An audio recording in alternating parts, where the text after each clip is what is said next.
मोहनपुर नाम के इस गांव में रात के 12 बज रहे थे। बारिश का मौसम था। गांव वाले घोड़े बेचकर सो रहे थे। तभी सरला को लेबर पेन होना शुरू हो गया। आह, आह, लगता है बच्चा बाहर आने वाला है। आह। सरला का पति मोहन उसे शांत करने लगा। सरला, शांत हो जाओ सरला, कुछ नहीं होगा, हमारा बच्चा बाहर आएगा। सरला, थोड़ी सी दर्द के बाद सब कुछ ठीक हो जाएगा। बाहर बिजली इतनी जोर से कड़क रही थी कि सरला की चीख किसी ने नहीं सुनी। देर रात को सरला के पेट में से उसकी बेटी निकली। अपनी पहली संतान को हाथ में लेकर सरला को लगा कि यही उसके जीवन का असली मकसद है। उसके पेट में पल रही बच्ची आज उसकी गोद में है। उसकी आंखों में खुशी के आंसू आ गए। बेटी, मेरी बच्ची, मेरी सोनी सी बच्ची, माँ तुझसे बहुत प्यार करती है बेटी, बहुत प्यार। वाह, कितनी सुंदर है हमारी बेटी, बिल्कुल तुम पे गई है सरला। पहली बार माँ बनने की जो खुशी होती है वो इस दुनिया की सबसे अच्छी फीलिंग है। ये आज सरला को पता चल गया। उसने अपनी बेटी को गोद में लेकर पूरी रात बिता दी। लेकिन सुबह सुबह उसके घर में मोहन का बड़ा भाई महेश और उसकी पत्नी पूनम आ गई। महेश ने सरला की बेटी को देखकर कहा, छी, लड़की हुई है, तुमने लड़का पैदा नहीं किया सरला? मैंने तो पहले ही आपसे कहा था ये सरला किसी काम की नहीं है। क्या करें, तू भी तो मुझे बच्चा नहीं दे सकी ना। महेश की बीवी पूनम बांझ है, लेकिन उन्हें एक बेटा चाहिए था। इधर मोहन और सरला गरीबी की वजह से बच्चा नहीं ले पा रहे थे। इसीलिए महेश ने सरला से उनके लिए एक बेटा पैदा करने के लिए कहा था। आज से 9 महीने पहले महेश ने सरला से कहा था, सरला, मुझे एक बेटा चाहिए, तुम प्रेग्नेंट हो जाओ, मैं डिलीवरी तक के सारे पैसे दूंगा। और डिलीवरी के बाद बच्चे को हम ले लेंगे। हाँ, लेकिन हमें केवल और केवल लड़का ही चाहिए। मोहन के पास सूखे चावल खाने के भी पैसे नहीं थे, इसलिए वो दोनों राजी हो गए। सरला गर्भवती हो गई और आज सरला ने एक लड़की को जन्म दे दिया। इसी बात से महेश और पूनम दोनों गुस्सा हो गए। मोहन ने हाथ जोड़कर अपने बड़े भाई से कहा, भैया, अब लड़की हो गई तो क्या कर सकते हैं, इसे हमें दे दीजिए, हम पालेंगे इसे। सरला इस लड़की को पालेगी तो मेरे लिए बेटा कौन पैदा करेगा? तू, हाँ? इस बच्ची के लिए मैंने पैसा दिया है, इसीलिए इस बच्ची के साथ क्या करना है वो भी मैं तय करूँगा। ये बोलकर महेश ने सरला की गोद से उसकी बेटी को छीन लिया। नहीं, बच्ची को वापस दे दीजिए, मत मारिए इसे, मत मारिए। पूनम, हाथ पैर बांध दो इन दोनों के। पूनम ने सरला और मोहन के हाथ पैर बांध दिए। महेश ने उस बच्ची को लेकर खेत में जिंदा दफना दिया। ये बच्ची अब यहीं मर जाएगी। अब मैं फिर से सरला से एक बेटा पैदा करवाऊंगा। महेश क्रूर था। उसके सामने मोहन और सरला की नहीं चलती थी। उसने जबरदस्ती फिर से सरला को प्रेग्नेंट कर दिया और कहा, इस बार मुझे लड़का ही चाहिए, नहीं तो देख लेना कि मैं क्या करता हूँ। लेकिन इस बार भी लड़का नहीं हुआ। सरला की फिर से लड़की हुई। महेश ने उस लड़की को भी जमीन पर दफना दिया।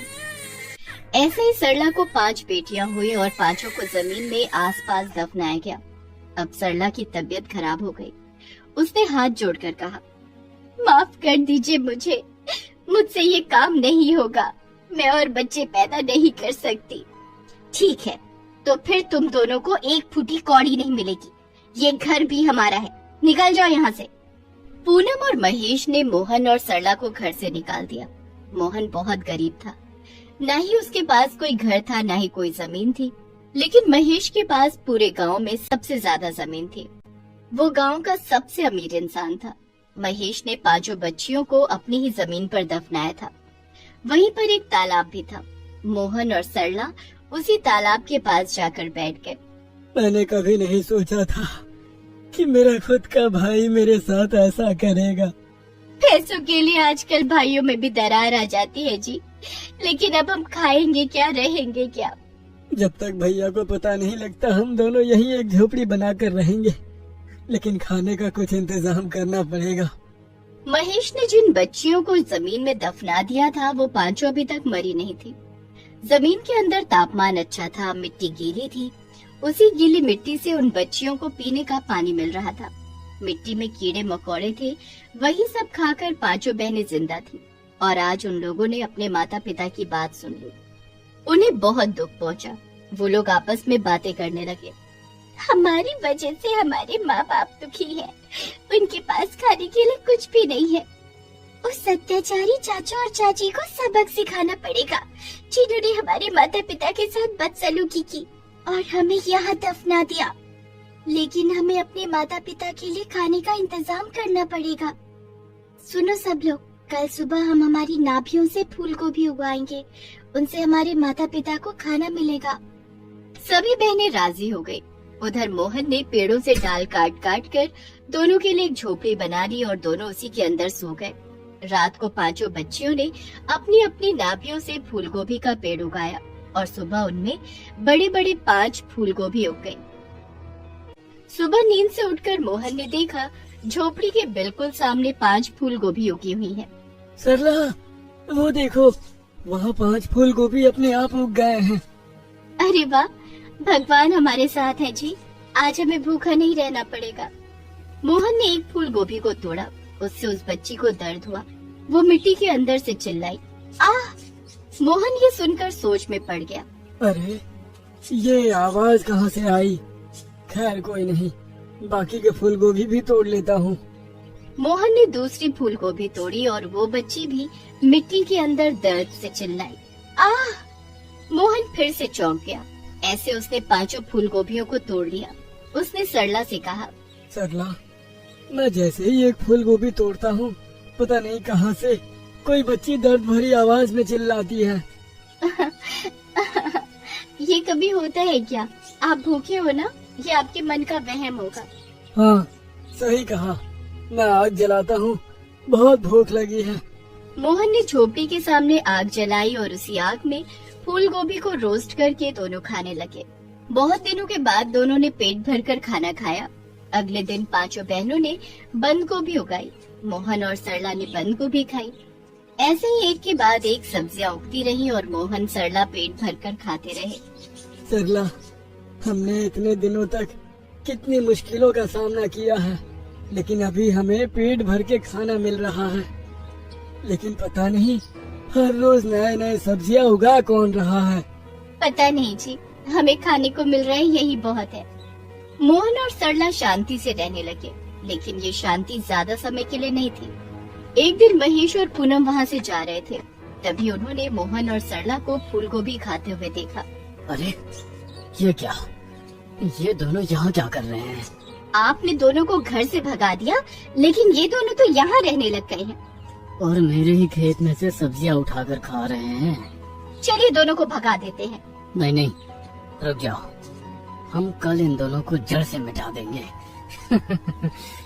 रात को खाना खाकर मोहन और सरला सो गए। सुबह हर रोज की तरह 5 बहनों ने मिट्टी के नीचे से बंद गोभी उठाई। सुबह उठकर मोहन बंद गोभी तोड़ने जा ही रहा था कि तभी महेश और पूनम वहाँ ट्रैक्टर लेकर आ गए। क्या रे मोहन, मेरे खेत में खेती करके अपना पेट पाल रहा है, शर्म नहीं आई तुझे? भैया, रहम कीजिए, हमारे पास रहने का जगह नहीं है, खाने के लिए भी कुछ नहीं है। तुझे और तेरी बीवी को रहने खाने की चिंता नहीं करनी होगी। हम आज तुझे सीधा ऊपर पहुंचा देंगे। लेकिन उससे पहले मैं इन गोभियों को मिट्टी में मिला दूंगा। महेश ने गोभियों पर ट्रैक्टर चला दिया। क्या रे मोहन, मेरे खेत में खेती करके अपना पेट पाल रहा है, शर्म नहीं आई तुझे? भैया, रहम कीजिए, हमारे पास रहने का जगह नहीं है, खाने के लिए भी कुछ नहीं है। तुझे और तेरी बीवी को रहने खाने की चिंता नहीं करनी होगी। हम आज तुझे सीधा ऊपर पहुंचा देंगे। लेकिन उससे पहले मैं इन गोभियों को मिट्टी में मिला दूंगा। महेश ने गोभियों पर ट्रैक्टर चला दिया, लेकिन गोभियां वैसी की वैसी रह गईं। महेश परेशान हो गया। उसने खेत में आग लगा दी, लेकिन उससे भी गोभियां नहीं मरी। अरे, ये गोभियां मर क्यों नहीं रही हैं? हाथ से उठा लो इन्हें। महेश हाथ से उठाने गया और गोभियों के साथ साथ बच्ची बाहर आ गई। कैसे हो चाचा, मुझे पहचान रहे हो ना? ये क्या है? डर के मारे महेश दूर हट गया। पूनम भी डर गई। सभी के शरीर पर एक एक बंदगोभी हो रखी थी। कौन हो तुम लोग? कौन हो? हम आपकी भतीजियां हैं, जिन्हें आप दोनों ने यहाँ दफना दिया था। नहीं, ये नहीं हो सकता। नहीं। पांचों बेटियों ने अपनी सब्जियां उगाने वाली क्षमता से चारों तरफ सब्जियां उगानी शुरू कर दी। चारों ओर पेड़ों के दलदल बन गए और उन दलदलों में महेश और पूनम फंस गए और वो दोनों मिट्टी के नीचे दफन हो गए। मोहन और सरला को उन दोनों से मुक्ति मिल गई। माँ पापा, हम जिंदा हैं।